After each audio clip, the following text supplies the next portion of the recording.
Hello everybody, this is Havoc and welcome to the Warhammer 2 trailer breakdown. Now this is going to be the third in the series of things that I wanted to bring out, and the main reason for that is I wanted to, between the forum post that TOTALWARE did, as well as the interview that they had with Eurogamer during EGX Res, it has actually opened up my eyes to a lot more within the trailer that I didn't know when I first watched it. So not that this gives me an edge over any of the other YouTubers, probably not with a majority of them, because a lot of the TOTALWARE YouTubers are very familiar with the Warhammer lore, so they could probably give you a lot more information than I could. But again, there are some things that I didn't notice or understand or comprehend that I now do. So let's go ahead and go with the trailer breakdown. I'm going to pause where I feel like pointing out some things, and then we'll continue. Trailer begin. Q Lustria, along with Sega CA and Games Workshop, TOTALWARE. The wonderful jungles of Lustria, which we all thought and was confirmed. First race, High Elves, which is really awesome. I'm going to pause right there. If you'll notice right by that dude's hand, 3 crossbow bolts. This is a repeater crossbow, as well as what looks like blades on the end of that crossbow should they get into melee combat. Some pretty heavily armed, almost Gondorian looking soldiers, which is pretty sweet, which means these repeater crossbowmen will probably be pretty hefty. They look pretty hefty and will be able to hold their own in ranged as well as melee combat. Keep on rolling. Q High Elf Spearmen, which look pretty badass, I'm not going to lie. And Q Dark Elves from the realms of Nagaroth, which is just north of Lustria, so it makes sense they're going to be in here. Corrupted High Elves. And Q Him, which we'll see in a minute, but if you look in the Steam page, gives us a lot of information from there as well. This, I believe, is Prince Tyrion. He is the defender of Ulthuan. He guides the High Elves in their desperate efforts to stabilize the Vortex as it roils above their home continent. More on that in a little bit. Yes. Yes. Pretty sweet looking elves, I'm not going to lie. I think these are chaos ridden, kind of been tainted by the realm of chaos. So as such, the Vortex, which we'll get to in just a minute, they are seeking to destroy the Vortex that is protecting against the wave of chaos magic to further their own ends, obviously being influenced by it. They will want more. The High Elves are seeking to protect it, just as an FYI. Can't be seen yet. High Elves have no idea they're here. And hold on, wait till he gets past this. Right here. That was Malekith. He is the Witch King, and he is the sadistic Dark Elf hordes, Speedfor from Nagaroth, and the Labyrinth, the Black Arcs. He tastes great weakness in the Vortex and great opportunity in its demise. So I'm going to have that Malekith pointed up there. Tyrion. In all of his majesty. Ah, yes. A portal to the great Vortex. So this is something that I want to bring up. So as mentioned in the previous 2 videos, the Vortex is going to be enhanced or destabilized based on certain rituals, which you will progress and be able to use as the game progresses on in Warhammer 2. So I'm assuming this is somewhat of a portal, which is going to unlock one of those rituals.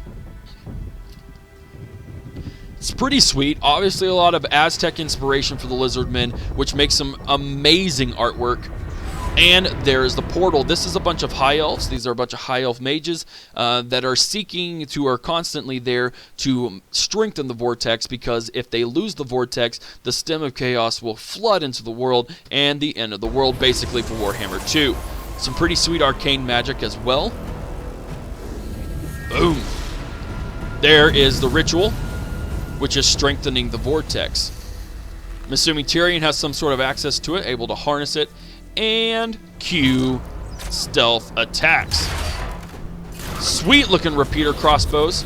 Magic spell. This is going to be probably a new lore of magic as well. I'm not familiar with High Elf magic, but this shield protecting against anything is pretty freaking sweet and is super exciting. I would love to actually see gameplay of this and see whether or not they, what it looks like on the battlefield, because it looks really, really sweet. Obviously, the tendrils of elven artwork really add a nice flair to it, allowing the spearmen to shield wall.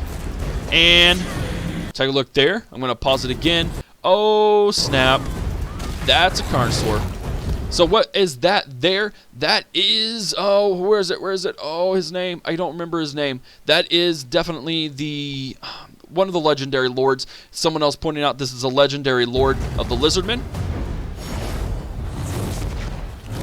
Yes, he's going to be basically the melee lord, the non-magic lord. On top of his amazing dinosaur, there are some Lizardmen units looking pretty sweet. And this guy right here is a Slan Mage Priest, Mazdamundi, on his Pelican throne. He directs the Lizardmen war hosts as they surge northwards from Lustria. He too is intent on preventing cataclysm, though the methods of the old ones must prevail. So this is really interesting. Something I really wanted to point out real quick if you haven't watched the previous episodes or the previous videos. Basically, the two ways of the vortex is either to destroy it or strengthen it. The old ones created the Lizardmen, and the Lizardmen, the oldest race, and they actually almost got wiped out by chaos. So obviously they're wanting to protect the world from chaos again, which means they will want to strengthen the vortex, much like the high elves. So they kind of could work in cahoots, whereas the dark elves and the mysterious fourth race, which we'll see in the end, seek to destroy it, to bring chaos and influence their own races.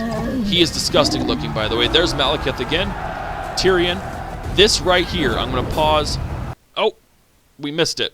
I'm going to have a screenshot of it up there. Those four races coming back together, I so badly want to say that they're going to bring Free For All back. I really, really hope they do. Oh, man, it would be so amazing if they did, and would make me very, very happy. Even though I don't do much multiplayer custom battles with other YouTubers, being able to do a Free For All would just be amazing. There we go. Look at that. Pan out of Illustria in this specific battle, one of the many areas. Pan back even more. There is the confirmation of the four continents. That Maelstrom is in the heart of the High Elves continent.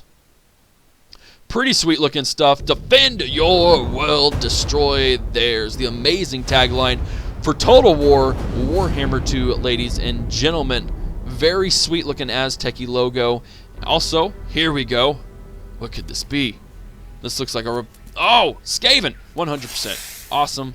Final revealed. Not confirmed, but definitely confirmed.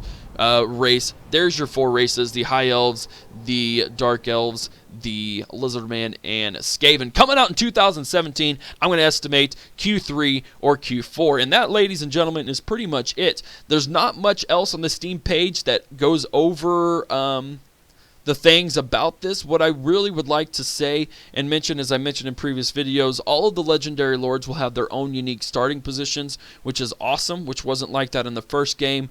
Obviously, if you own both Warhammer games, you'll have access to the mega map, which will come out at a later date, which is actually going into open beta once the game releases, which I think is, or not once the game releases, soon after the game releases, which I think is pretty cool. Yeah, just a lot. We don't know all the legendary lords. Right there, you saw, what, 5 of them? You saw Tyrion, you saw Malekith, and I guess you only saw the 2 possible legendary lords for the Lizardmen. So again, we'll see more information as it comes out. But yeah, that's basically a quick breakdown of the trailer. Only, less than 10 minutes, which is pretty sweet. If you want to, go ahead and take a look at my other videos. One of them, again, focuses on the Total War forum post on Warhammer 2, and the other focuses on the interview that Eurogamer had with a couple of the developers. Warhammer 2 is going to be amazing. I'm super excited to see what they do with it, as well as what they do with the big mega campaign map. So be on the lookout on my channel for any more information that gets released from there. Other than that, guys, that's it. If you enjoyed it, give it a thumbs up. Haven't already, hit that subscribe button. Follow me on Twitch, Twitter, Facebook, and Instagram. Be on the lookout for more information on Warhammer 2. This is Havoc, and I'm out of here. Peace.